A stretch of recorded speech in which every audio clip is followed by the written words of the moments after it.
Born in Edmonton? Yep. Yep. Yep. I was born here. 1982. 82. Yeah, I'm old. It sounds like a good year. Yeah, it's an old time. That's a long time ago, though. Right? Date yourself. Right? Well, I lived out in Sherwood Park, so I lived outside of Edmonton. So it's just it's like 10 minutes outside of here. And one of the things I think I remember when I was a kid, because it used to be heavy onto the, it was like the Robin Hood thing. He used to have this sign, and it was like the big Robin Hood thing. You know, I see it's like, welcome to Sherwood Park, right? It was, I don't know. It was just the one little thing that always stuck with me, I think, as a kid. That, and there used to be an Arby's, you know? We had an Arby's where the A&W is. It's not there anymore, but, you know. I can't remember when that thing closed. Probably somewhere in the 90s, but there's another A&W, or another Arby's out there now, so, you know. Cool. Yeah, things are good. Yeah. Out there, no, there was the one thing, there used to be this, I think where I bought my first skateboard from. It was a skateboard and a card shop. It was called the Hall of Fame. I don't know how this thing arose, and that was where I got my first skateboard. So it was in the 90s. Had little tiny bearing hugger wheels, so if you hit like one rock, you're going flying like 20 feet or something like that, right? Around like 10 or something. I don't know. Okay, so you're just I was still young, yeah, because like that was like my first like really good complete. Yeah, I think it was somewhere around there. My mom, well, when I was a kid, my mom had 2 tattoos, but yeah, she had a rose and then she had a butterfly, but she also got them removed. Really? And like, it was in the 80s, man. I swear, in the 80s? Swear to, yeah, it had to be in the 80s or something, because I was a little kid, because I remember when she got laser, when I started getting tattoos. And then I'd be like, she'd be like, why are you getting any of those? I never had any of those. And I'm just like, are you kidding me, man? I was there, and I remember everything. You can see that, right? Yeah, I was like, it's funny how that one there that's shaped like a butterfly, and the other one shaped like a rose. But you know, what do I know? Oh, the 90s, the golden era. So, 90s. yeah, the golden era of skateboarding, right? Yeah, I was sponsored and stuff, and then used to win them all. You know, win them all the time. That's what I thought I was gonna do, and then. You know, you got that typical loser athlete story. It's like, could have went pro, but I blew out my knee, right? Tore my ACL. That was it. So that was the end of my Justin's illustrious skateboard career.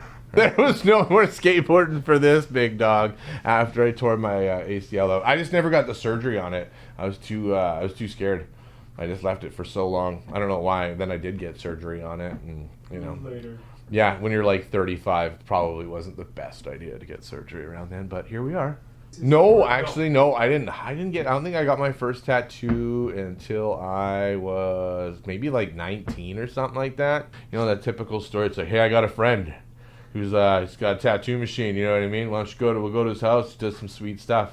You've seen a couple red flags while you're there, but you're still like, you know what? I'm going to let this guy blast me with that tat machine anyway, right? Definitely bit off more than he can chew, and he's just sitting there. He's like leaning over me, and I'm just like looking at this dude, and he's just flipping. He's just like sweating, and I'm just like, dude, like, are you okay? You know what I mean? Like, bruh. And he's just like, yeah, man, I'm good. And he's just like, you know, starts shading away, and I'm just like, yeah, right. Yeah, look at this piece of crap right here, baby. This is the one. Yeah, and then that was the last time I realized, you know what, man, maybe you should just pay and get it done right the first time. Because you used to have like the skate competitions, and then there was always like shows kind of right after it. Punk bands, sometimes metal bands and stuff like that. So usually I'm like the Canada Day competitions or whatever and stuff like that. So we'd skate all day and then go and party all night, you know what I mean? Go and hit the shows up, and then, yeah, cause a ruckus, I guess, as punk-ass kids. Doing juvenile stuff, you know? Right? Yeah, out there on the streets, you know? But yeah, it was pretty good, you know? Those were I guess, like the glory days. Yeah. No, I didn't have a lot of pressure. I don't know. I just always went out there and just skated. We were all friends, but when it came down to competition day, it's like, there's no friends. No way, man. I'm out there. I'm coming for you. I don't care who you are. Well, maybe put me somewhere on a path to tattooing, but there was a little bit of a couple of speed bumps maybe along the way. Did some other things, you know, did some jobs on odd jobs, and then I was a criminal. Yeah, you know. I used to sell drugs. Yeah, I had a big drug sting on me and my buddies for like half a year, and then went to prison and everything. You went to prison? Yeah. Since I didn't have any prior violence or anything on my record or stuff like that, so I was only there for like a year, so that was long enough. That's Long enough. Long enough. So that was that. And then my best friend, who I grew up with since like we were from tricycles, he's a tattooer. So he was like, well, you know, you got nothing else going for you. So why don't you pick up your drawing again? And because I could always draw when I was a kid and all that, and I just like. So you were drawing when you were. Always, I always could. I could always draw. When I was there, so all I did was draw. And then when he got out, because he's like, if you're up to snuff when you get out, he's like, I'll give you a tattoo apprenticeship. So that's all I did. What is his name? My buddy Eric. Yeah, Eric. 2009 is when I started my apprenticeship, and then I was tattooing by like 2010. Like in those Buddy, days, rough. quite different than Well, nowadays, not rough so. compared to these kids nowadays. Like, I wouldn't want these kids to go through what I had to go through and stuff like that. There's some of it that'll like, you know, builds your character, maybe toughen you up a little bit, but I would never do stuff like They were that. mean? Hell yeah, they were flipping mean, man. They got my shit turned right inside out all the time. Always screaming at you. I'd come in like an hour early or an hour early every day. You'd sweep, mop, and you'd set up. There were 6 tattooers, so I'd set up everybody's station, all their machines, so I knew how many elastics on each one of their liners, their shaders, your color packers, and then you had everything ready for the day. Then you used to have to scrub grips and tubes in the back, right? Have 6 people yelling at you all day telling you you're fucking stupid, or you know what I mean? It's just something. Always belittling you all day long.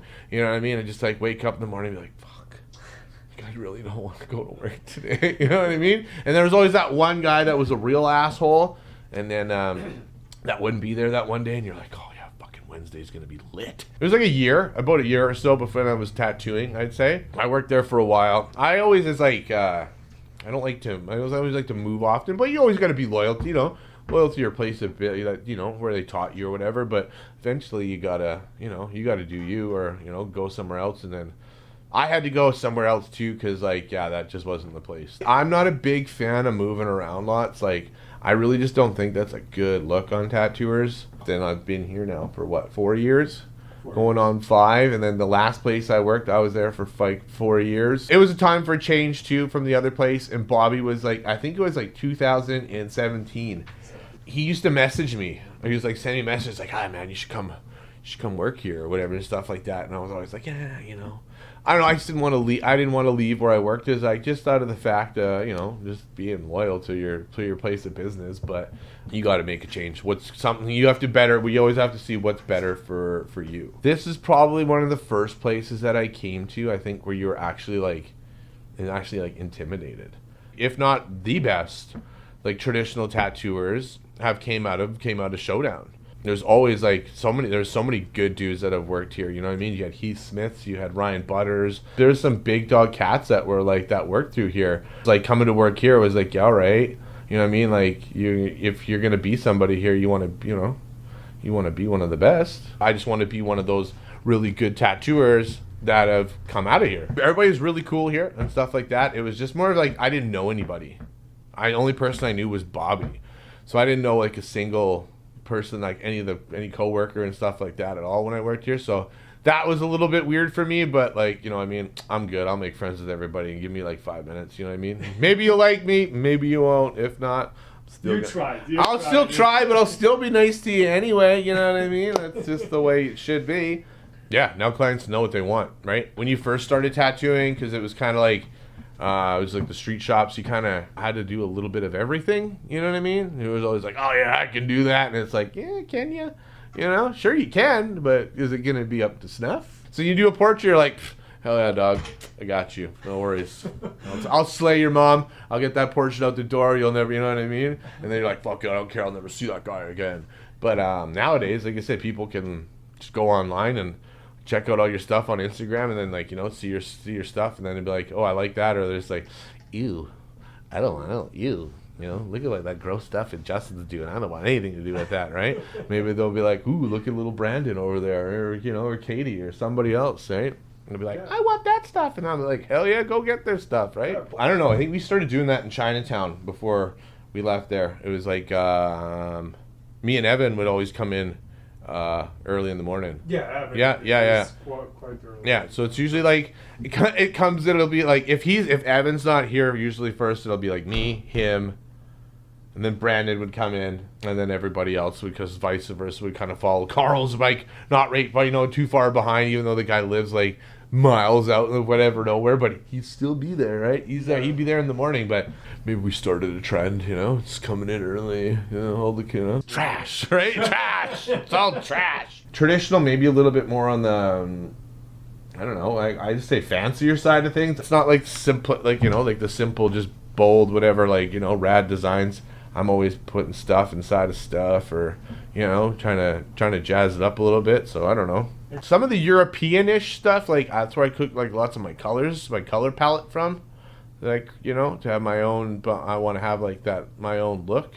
You know what I mean? There's, like I said, there's another few group of people that I can name in the city here where you see their tattoos, who did that tattoo. Yeah. So that's kind of what I wanted to do, and I feel like I've done it, but I have a look. I don't know, maybe it's not necessarily for everybody, but I try. Man, it's because it's all I do. It's all I watch. I'm such a loser. No, you're not. Yeah, that's all I do is watching movies. Watch movies and draw. Yeah. Yeah, watching movies. Any Cuddle with my dog. cuddle. See, I don't watch movies with dog. I watch cinema, right?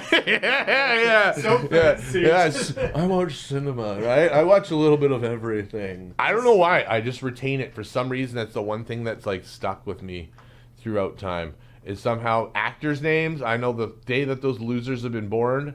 You know what I mean? And then like, who's the loser? I'm the one who's the loser. Yeah, These are the guys that are out there killing it. It's like if you could get me on a game show. Like a real one where it's like making money. I don't want to win a fucking bar tab. I want to win cash, dog. I want to be out there. I want to crush those little fucking geeks' dreams. Should put you on a game Man, show. I just crush all those geeks' dreams. And then when they're coming downstairs to their little breakfast table at the morning, when I'm sitting there eating their bowl of cereal, you can call me Dad. You know what I mean? That's what I want. Like straight up, call me Dad with a capital D. Right? It's true. It's true.